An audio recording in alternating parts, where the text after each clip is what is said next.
Welcome to Urban Fantasy PH. We are creatives who live in an urban society and give readers wish fulfillment by way of our stories, which is fantasy but reflective of reality. Here, we get to talk to fellow creatives like writers, authors, artists, comic book creators, filmmakers, you name it. We create and share our art here in the Philippines as well as abroad. My name is CJ Edmunds, I'm your host, and here is today's episode. Good morning, fellow bookworms, book hoarders, book lovers, and creatives. Happy Wednesday. Yep, it's another Wednesday. This is episode 40 of the podcast. And like always, and during an ongoing season, our show is aired every Wednesday, both for Spotify as well as on my YouTube channel. You do have the option, as always, to listen or to watch us. The choice is in your hands. Now, whether you're listening or watching, do click the subscribe button and ring the bell so you do not miss a single episode, especially the new ones once they pop up. Now, all of our past episodes are ready for you to return to or to listen to chronologically if you are listening to us or watching for the first time. Now, I'm excited to be introducing our guest today, who is a true creative at heart and rediscovered his passion for storytelling during the pandemic. Now, having spent most of his adult life in QC, he has since moved back to his hometown in South Cotabato back in 2020. Now, he is a producer for Killer Innovations. This is the longest running and continuously produced podcast in North America. And he is also the marketing lead for Unawa. And this is a Filipino legal tech company that champions digital transformation. Now, his current book, what I have right here, there you go. It's called Gimo Jr. and the Aswang Clan. It's his first middle grade book that explores the heart of Philippine folklore and introduces young minds to captivating tales woven with threads of tradition, excitement, and of course, if I may add, imagination. And it is locally distributed by Central Books. Without further ado, let's give a warm welcome to Mr. Andrew Jalbuena Pasaporte. Hello, Hey, Andrew. hello from Sikihor. There you are. Anong makikita si Sikihor? Di pa ako nakakaalis talaga, to be honest. Just there's a beach here, pero I'm working most of the time. So, but tomorrow it's gonna be some leaves. I do have some leaves, so probably I could explore more of the island. All right, awesome. Welcome to the show. Welcome to Urban Fantasy PH. It's nice to have met you during the recent Philippine Book Fair last month, and it's great that we're speaking with you again today. For those who are listening to us abroad or have just chanced upon the podcast and they're wondering what exactly and where exactly is Sikihor and why there some notoriety regarding that place. Right. um, I yep, think I yep, know what. yep. Yeah, do you want to explain since you're the expert? Just trying to explore the island as well. Well, yeah, for people who know what Sikihor is known for, it's known for a lot of things. Mythological creatures are said to live there. There's witches and mambabarang, mangkukulam, and all that other stuff. But I've been to Sikihor and I haven't seen any. And most of the people there, are nice. So we're trying to still wonder where that perception of Sikihor came from. But nonetheless, moving forward, I didn't get to ask you the last time regarding Philippine Book Fair, but I was wondering if Philippine Book Fair this year, 2024, is the first time you've attended, or have you attended other similar book fairs before? I've attended the Philippine Book Festival in Davao. That was the first one. Okay, all right. But I also attended Manila International Book Fair. Mm-hmm. So those two. But the book came out on the first Philippine Book Festival. I wasn't there though. Yeah, that was last year. That was last year. Right? That was last year. Do you feel excited or anxious to meet new or returning readers when you attend book events like these, or you make a conscious effort to not have any expectations? Oh no. Yeah, yes. Gosh. Yeah. A lot of anxiety because what you have right now with you is the second edition. Right. And the first one, I just don't want to say anything about it right now, but But yeah, so that's the main reason why I'm very anxious about this one, about the second one. All right. Well, they say that the second edition is usually a step above the first edition. So if you are getting feelings of of being queasy or insecure about the whole thing, know that you are on the right track and you've progressed from first edition to second. Yeah, I'm pretty much confident about the second one. Well, the book that we're going to be talking about more in depth later is, of course, this first book that you have for middle grade audience. And I was wondering, did you always want to be a writer, or if not, mainly a writer for middle grade readers specifically? Yeah. Wannabe, yes. I wanted to be a children's book writer from the get. Mm-hmm. Yeah, that was the goal, or like the retirement goal actually, to live a life and then be a children's book author. But then again, life gets in the way. You do a lot of other stuff. But then pandemic hits or the lockdown happens, and that's when I Mm-hmm. start. So this is the first book I ever had. So I'm not even sure if I'm going to do a second one. Oh, I think you should. I think you should. You must. You must. You need to get your name out there and up on the map. Um, what I was wondering, what is it about writing for children that appealed to you that perhaps maybe writing for adults did not? That's a great question, CJ. Because um, yeah, because I was a book nerd when I was a kid, Mm-hmm. but when I grew up, I wasn't. So Okay. when I gusto ko balikan yung how I was before, Mm-hmm. marami akong na-miss doon na parang space in between. And feeling ko doon lang na stunt na yung ano ko doon. Na parang the idea of it. And then I want to come from me now. It's not like just reading some Okay. other. So yun. Yeah, I mean, a lot of us definitely we started reading from we were kids, and at one time school got in the way, friends got in the way. Sorry, friends, life got in the way, and our attention gets shifted, and books do not become our friends. Up again, we rediscover them. Later in life, that goes the same for not just books, but I guess comics as well. And we all can agree that writers began as readers first, and whatever we learn first definitely happens at home. And I was wondering, did your parents or maybe any members of your family influence you to become a reader and later on as a creative? Yeah, absolutely. You know what happened during the when the lockdowns happened? So I went home, right? I went home to South Cotabato in 2020, and then I see all my stuff when I was a kid. So that uh, the stuff that I hid before, like in bins. So yun, they were all there. The books. So yun, I reread everything, even the stories I wrote. So yeah, that inspired me a lot during that time. And yeah, like your question, my parents actually, like even my siblings, like gave me a lot of books, comics, all that. So spoiled ako sa ganung bagay. Nice, nice, nice. For me, what drew me to comics was actually more of suhol. Because my mom would bring me to the dentist back in the day, and I Oh, didn't want to go, but right they have across, office. yeah, it was in downtown, and right across where the dentist was, there was a series of stalls, and one of the stalls there would hang comics. In a clothesline kind of way. Yeah, So naka-clip ng ganyan. So syempre pag napadaan ka, I go, oh, what is this? What is this? comics with a K, right? Yes and no. Oh, Locally reprinted comics ah, and a little bit of imported Marvel and DC comics as well. That are line up there, clothespin, like clothes out to dry. But that was how my mom sort of influenced me and said, okay, if we go to the dentist this week, I will let you choose three or four. I was like, wow, three or four. I mean, letting me choose one or two is okay, but you're letting me choose three or four. Okay, okay, I can't wait.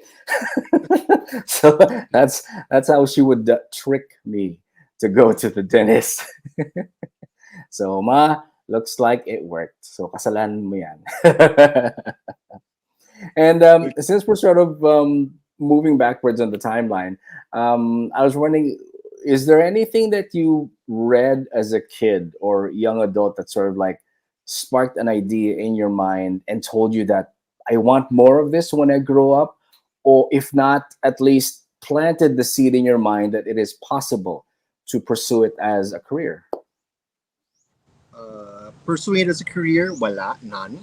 But inspiration, yes, a lot. Um, Hmm. I read a lot of those Goosebumps, those thin ones, and that Yeah, was yeah, yeah. the sabi ko, I mean, maybe I can do one, and then maybe I can do two, three, four.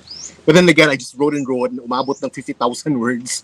So yun, parang may mali ata dito. There's something wrong with it. So maybe we can do that some other time. Pero that's one of the things that I really wanted to do, even when I was a kid. Like do a series of like stuff or books that won't really intimidate me as a young person when I was a kid. Dati when I see a book na sobrang kapal, ayoko eh. I don't want to read it. Pero pag nakita ko yung mga maninipis na gano'n, I would definitely go for that. Especially the nice covers. Yun. Hmm. Hmm. I Yan agree. mismo.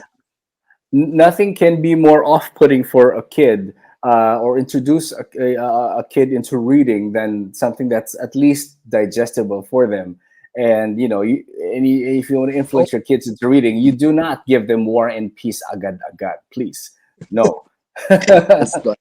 'Di ba? Baka bigay mo War and Peace ang pasay na anak mo, Brothers Karamazov naman. My God. So, 'di ba? So no, you influence your kids with slowly digestible, reads. And who knows? I mean, I would love to see.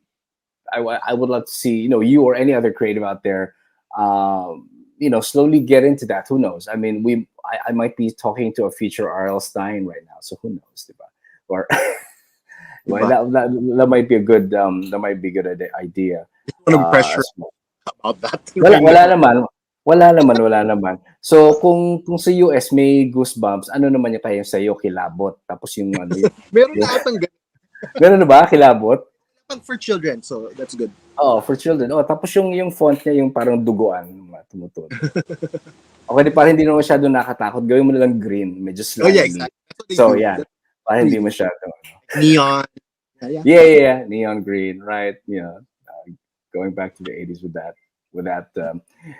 image.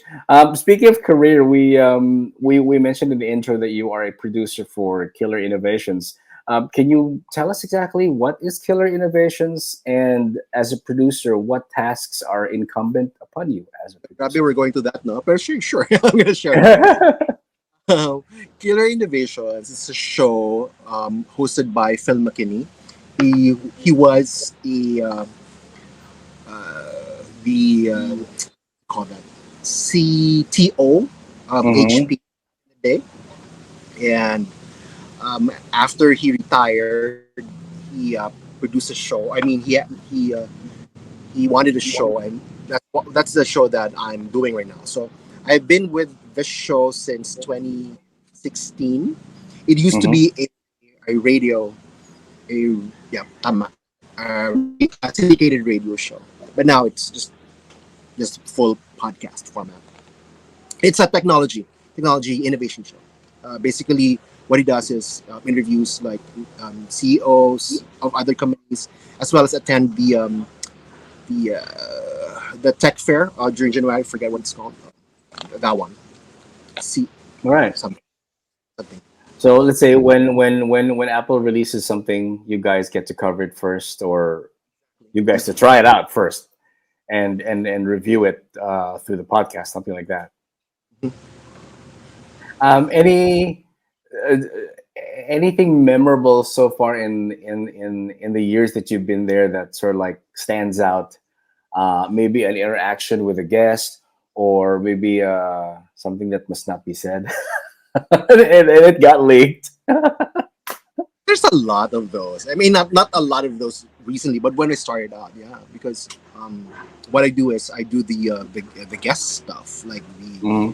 the coordination with all the guests, talk to people, talk to their people. That's what I do. Mhm. So it's a process, and especially I'm based here. I'm working remotely. So Phil, he has a bus, a tour bus Mhm. that goes around and goes to these tech cons, and then interviews people at the bus or on the floor. And so it's a little bit of a challenge trying to get people you're not even there, trying to get those people to meet the host. Yeah, so Aha. that Yeah, but since you're dealing with the technical stuff, that should be there on the list to make sure that it it it goes through seamlessly and no hiccups whatsoever. buti na, yeah. So the good thing is, he has a team. And they're good. They're very good. So it's just a matter of me just like telling them what to do or how to fix stuff. In short, you get to boss them around. I mean, they don't even probably don't even know my face. That's how bad it was. I know that's how different it was. Right. Along with that, you're also the marketing lead for Unawa. Can you tell us something about Unawa and what do you do for them as well? All right, let's go. So now is a legal tech company. It's uh, it's based in Makati, based in Rockwell. Mm. So it's legal tech. So our main product, our flagship product, are e-signatures. So digital signatures, and then we have a document management system, and also coming soon, we're coming out with the notarization, digital notarization. So the next few months, probably weeks, probably you won't have to go to a panotario to get your stuff done. So Right, it's all right. digital from now on. Nice, nice. Yeah, that's good for for corporations or even for personal use. And anything that Right. needs to be notarized can be done digitally now. Yeah, you really have to appear in front of a lawyer to get your stuff notarized. Yeah, yeah, that's right, that's right. And given sometimes the traffic that we have to deal with, it can be a pain. Where Literally, are you? Metro Manila, right? yeah, yeah, yeah. I'm in Metro Manila, Yeah, traffic. so exactly Makati. Yay! Yay! So, having to juggle these tasks on two different jobs, do you think it had any contributing effect on you as a creative? Oh my god! I hope my bosses are watching this. If not, we'll tag them laughter. Wala naman. Parang, yes, of course. I mean, for me right now, this has become a hobby right now. So my good bosses are funding my hobby. So that's the best best answer to this question. So yeah. Love it, love it, love the answer. And whoever Andrew's bosses are, I think he needs a raise. And this is his subtle way of asking for one, and that he is deserving of it. Since the Wait, wait. since the years that he's been there. Totally fine with them. They're very supportive. I got inspired, especially with Phil Bowie, because he has his own book. He also self published his own book, and also a podcast. So yeah, and then the people from Manawa, full support.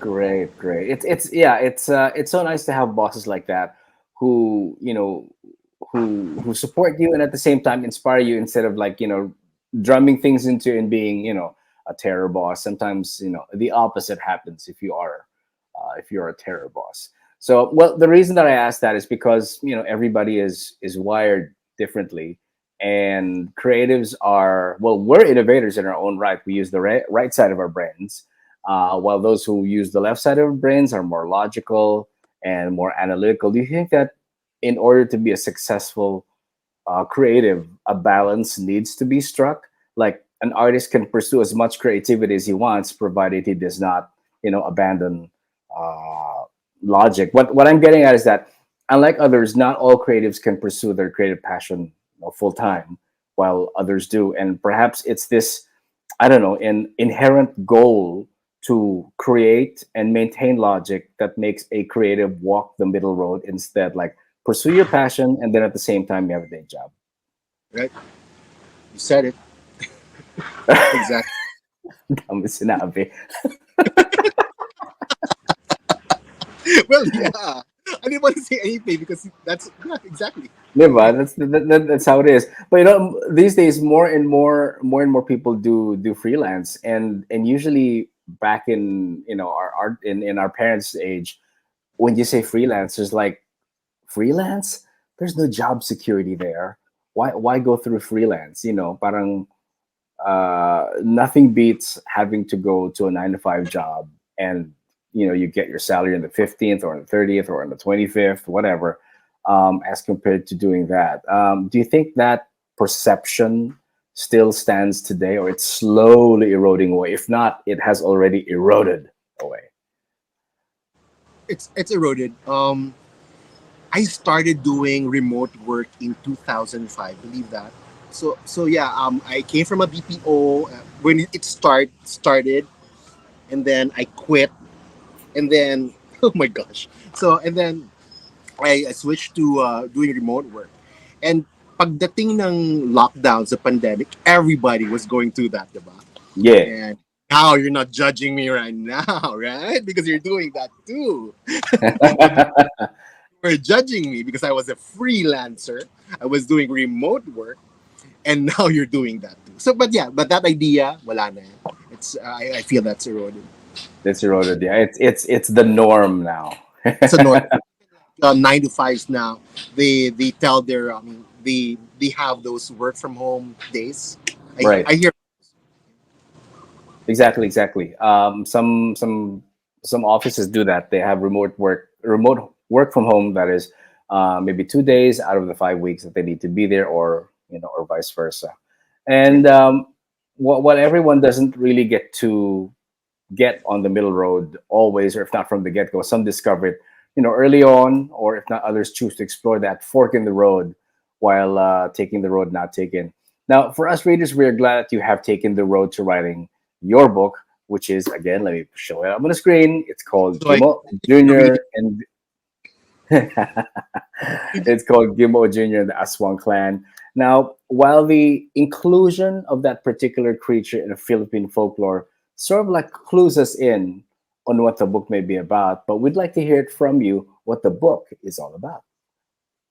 right. So I know. Okay, before I start this, All right. I'm surprised that not a lot of people, maybe because I'm old, know about the Teniente Gimo lore. I thought it Mm. was something very popular since it has already been on numerous movies, series, and all that. So I thought that was something, but no, probably not with the younger generation. But at the time, I know, prior to that time, I was looking at or I was watching Disney's Descendants. Are you familiar with that series? Yes, I'm familiar with that, but that's one of my, I must watch list. It's on the list of things I have to watch and catch up on. I don't know how many seasons there are already. There's like a new one coming up, so I'm way behind. Are you still there? I Yeah, lost I'm you for. still. Yeah. I'm here. I'm here. No, I was saying I have yet to catch up on Descendants. There's like I don't know how many seasons. Um, the list goes on things to read and things to watch. So that's part of the list. Yeah, it's very Disney. Just watch one season. So the premise was these are descendants of the villains of Disney movies. So wow, Yes. let's make a children's book that does that exactly, but with Pinoy context. So that's what Hmm. I did. That's basically the gist of Gimo Jr. It's a it's a fun adventure middle grade book based on a popular aswang in folklore, in Philippine folklore. But it's not him. It's a descendant. Yeah. So that's the Very good. premise. That premise. All right. Good. And I hope that does not spoil much from people who get to Oh no, check it I out. mean It's been there for a while, so Yeah, I'll yeah. get it. Right, right. While you're writing the book, as writing, did you feel that you had to include, the themes of family or found families, identity, and friendship in the story, or did they sort of like grow organically as you were writing it? Yes, exactly. That was the thing. Um, I didn't have training. I didn't know how to write a book. My original plan was just do a children's book, a picture book in that case. So I enrolled at UP. I enrolled UP for a summer class. Okay. Illustration. I can do everything during the pandemic. Let's do something, and probably while everybody's going to the gym, running, whatever, I'll just do illustrations. And then di pala kaya. So I defaulted back to writing. That's what I did.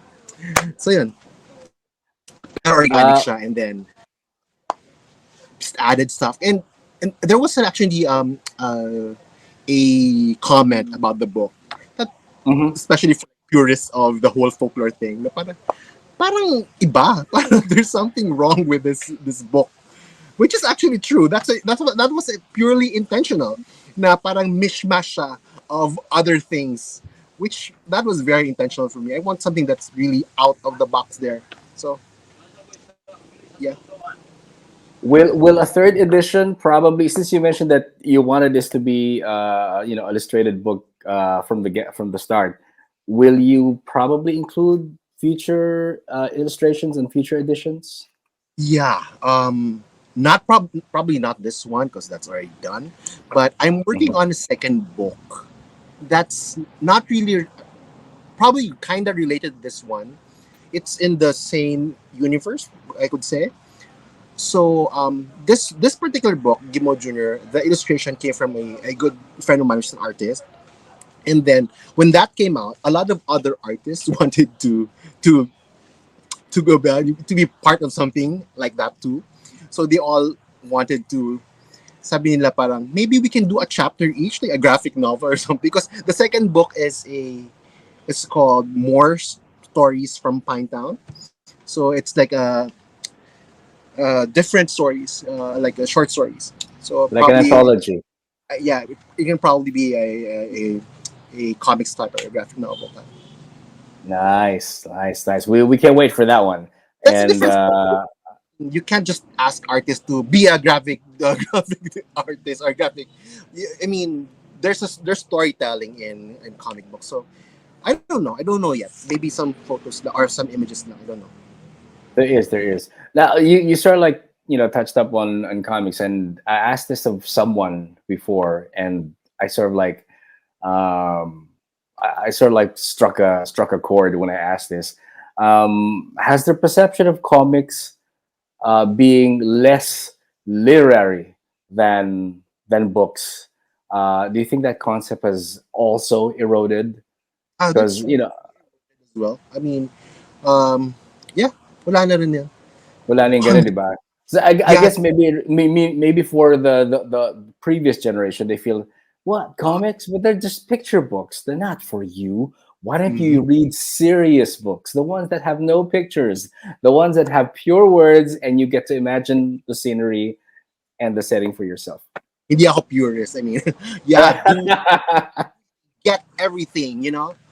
Do everything. Kasi iba parang, pick a series or read a book. No, get everything. I mean, watch a series or watch a movie versus a book. No, no, no. Do everything.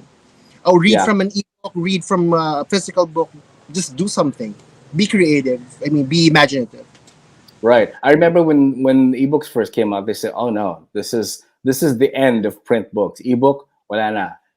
It will be, that's the days of paper books are in print Amount of, are numbered." my gosh, 'Di ba? Mas mura eh. everything.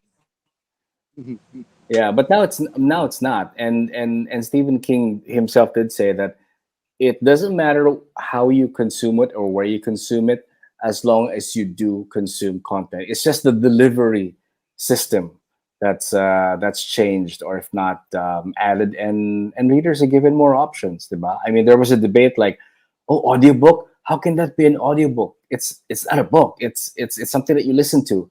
Yeah, but when you think about it, when you listen to audiobook, it enhances your way of writing because you hear the words being spoken out instead of just reading them from paper. And so there's a little nuance there but the cadence of how words are said, how lines are delivered. So, I'm sure that also, went into play. About audiobooks. What can you say? I'm sorry, asking you questions. No, what can you say? Audiobooks being delivered by AI versus real people. Ah, um, there's a pros and cons to everything, and that's another one of them. Um, if you are a creator of the audiobook, it will be advantageous to you because you require less manpower. You're not gonna pay an actual narrator that much the same rate that you have it set up, AI style. So nakatipid ka pa in a way. But ako naman, I'm on the middle ground with regards to AI. That AI is not the end all of be all of things, but it's also another tool as a creative to get their story across. So with how AI is now as compared to how when it started, like 2 years back, the pauses and the way a sentence is read, it's so different now than how it was when it first came out, diba? And Like, sometimes you wouldn't know the difference now if it's an actual narrator or an AI narrator. Yeah. So right. it should not get in the way of you enjoying content. That's what I'm saying. That whether it be AI or actual live narrator, but some people have issues regarding that, and I know that some creators price their audiobooks differently. Now, if you want a AI narrated audiobook, it'll probably be Oh, cheaper price, more affordable than a live narrator narrated audiobook. So I guess when it comes down to that, it's all about moolah. ay, nako. I hope we make some. I mean, Yeah, yeah, yeah.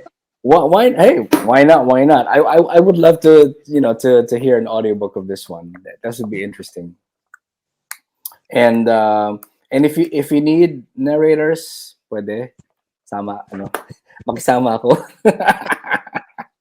I'm here. I'm just a Zoom call away. do that. Yeah, that'd be great. Also, after reading the book, I can't help wonder also about the principle of nurture versus nature, as you clearly depicted it in the book. And now, well, you already sort of like mentioned some of the origins of the characters, but was that another theme that you wanted to address from the get go, or Yes. likewise, Mhm. it it also progressed during the writing? It was something that was planned. That part. Hmm. So yeah. Um, nandun na yun. That's how the story goes in my head. So yeah. And it's a trope. I mean, it's nothing new, but Yeah, I'm yeah, yeah. okay, totally okay with it. The thing was when I started out, like I said, it was supposed to be a children's book, and I wanted it to be very simple.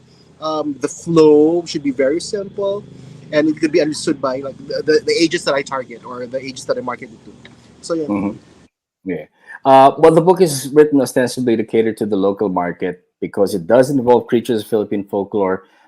Did you also envision it in such a way that I would at least want also to capture new readers abroad that would be interested in checking out new mythologies from different countries and hopefully attract new readership? galing, smart. Yes, of course. When you read it, um, you won't typically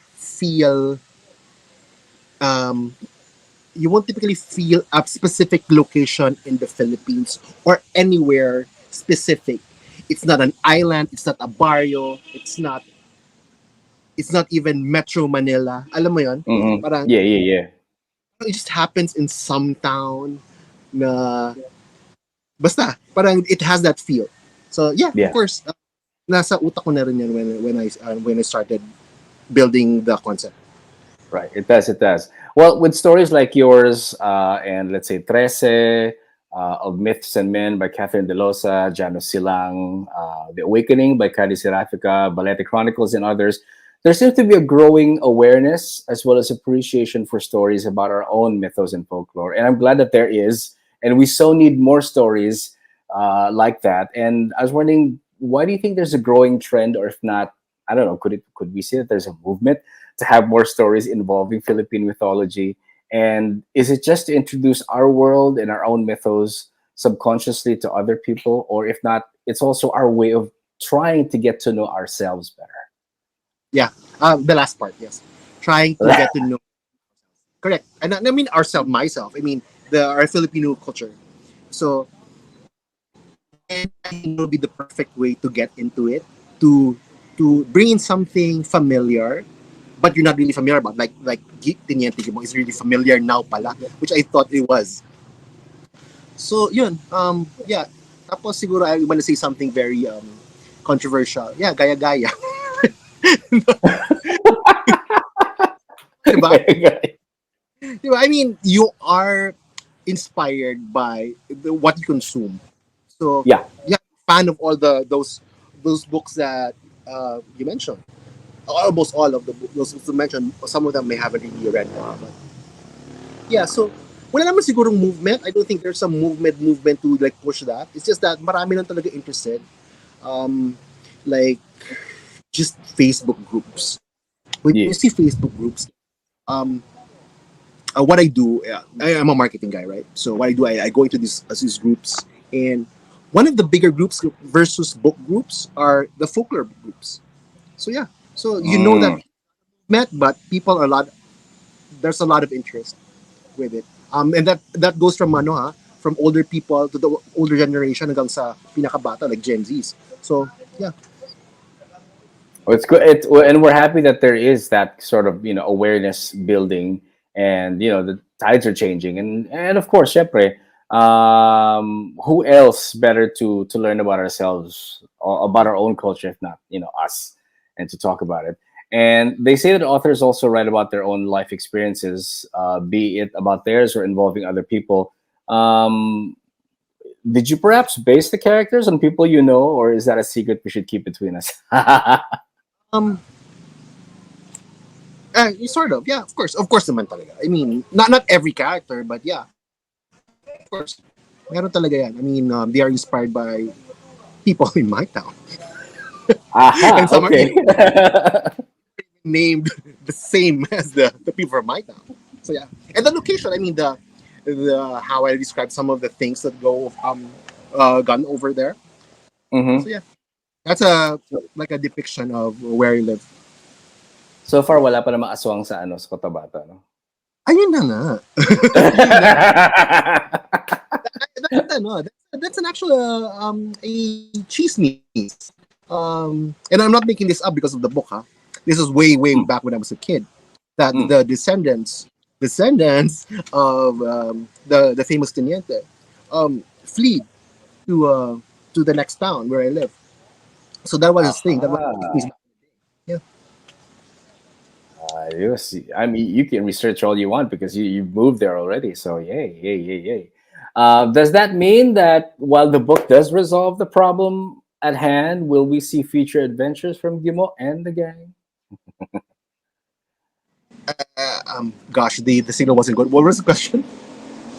Sorry, I was saying that while the book does resolve the problem on hand, will we see future adventures from Gimo Jr. and the gang? Pressure, but yeah, of course, Yay! yeah, yeah. The oh, shit. I don't want to spoil anything, but yeah, of course. Yeah, If you've read the book, you'll know that there will be something else there'll be after that. something else. Yeah, yeah. I Of mean, course, writing book one will never be enough. There has to be a book two, diba? right? Kakayanin. The Maybe next. vibe that wait naman. The vibe that readers get from the book are akin to the dynamics of another popular trio named Harry and Hermione and Ron. I was wondering if anyone else has told you about that. Every day, every day. Every day. For readers who are about to delve into the book, what would you want them to take away from the book after reading it? All right, so um, it really warms my heart if kids read it. I mean, I really want kids to read it. Mm-hmm. But yeah, thank you for the adults who actually read it too. But if I wanted, for ed- I want kids to read the book with their parents, because Mm. it brings a little bit of flavor, especially to parents at my age. So there's a lot of references there that the kid wouldn't get, but the parents, may makita kang sparkle sa mga mata nila. Ooh, ooh, that's a thing. So, Parang, uy, alam ko pagdagdag to, mo I yung, know this. oh nga, okay, this is the thing, blah, blah. So, yeah. Right, right. And it's also a good story for parents to not just read with their kids, but to read to their kids. And syempre, when parents read to their kids, there will be some, additional anecdotes there. And, Right, yeah. uh, diba? Yeah, that's an important thing that the parents can do. Add more anecdotes to storytelling when you read to your kids. And that's the kind of work that any creative can be proud of when parents use your book to read to your kids. And speaking of work, our own creative process and work ethic is, usually defined by what we've gotten used to or having around. And I've got some questions about process and creativity that I hope you don't mind answering Sure. just before we wrap up. Okay. Mhm. How do you handle creative or writer's block? Any tips? Oh gosh. Um, I've been asked that question a lot, and I've been giving the same answer, and not really. I am not really answering the question. It's all just saying what I experienced. So in 2021, oh my god, can you hear that? In 2021, I stopped writer's block, Okay. and I break. I took a 8 to 9 month break, and then I just went back to it. So yeah, writer's block. Um, Rest and recharge is probably the best thing, and find inspiration somewhere else. I mean, uh, I took that break when the lockdown stopped. So I mean the travel ban stopped, so I was able to travel, and Mm-hmm. then I came back, didn't write anything yet. So yeah, so maybe another 4 months, and then on it again. So yeah, take a rest. Yun siguro yung mapapayo ko for ano. And I'm not even, some people kasi parang, I mean, I'm not trying to diss other people for saying that you find inspiration, blah, blah, blah. Wala, I didn't experience that eh. I only experienced taking a rest eh. I mean, yun lang yung experience ko, and that's the only thing I can advise, in quotation marks. Yeah, but that's a practical advice because yeah, if you're saturated with not really saturated, but more like you're always pressured to say that oh I have to have a I don't know 1,000 or 1,500 word count a day. What if you can't meet that word count per day? Are you just gonna sulk in a corner? No, you just okay, fine. This is all I can do for today. I'll try and do better the next day or the day after. It's okay to take a rest.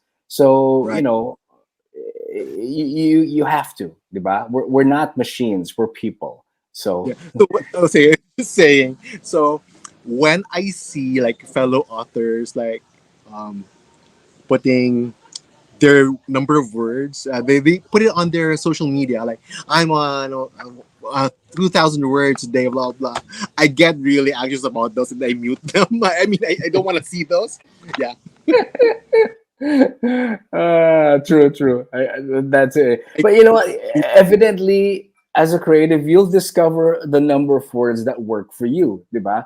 Other people can write 2,000 words a day. Fine, let them do that. If you're only able to write 500 a day, that should be okay by you, and no one should tell you otherwise. All right. So for creatives out there who are starting and discovering their own work process, you sort of like refine your work process as you go along and as you write more books. Yeah. Which brings me to the next question: are you an outliner or a pantser? you know what? I've never really been asked that question because I don't think I'm. Because yeah, I'm an outliner, a loose Yeah, outliner. yeah. Yeah, bullet points help. Let's cross everything out. I maybe just go this way. Maybe let's just go that way. Yeah, that's how I am. Yeah. Maybe something in between, like what's the word for that? Uh, again, the middle ground. Say freestyle. Yeah, I don't have it out there, but it's just in my head. Would there be a specific time of day when you feel more creative? Evening or during the day? Yeah, I'm a gosh, because I'm old.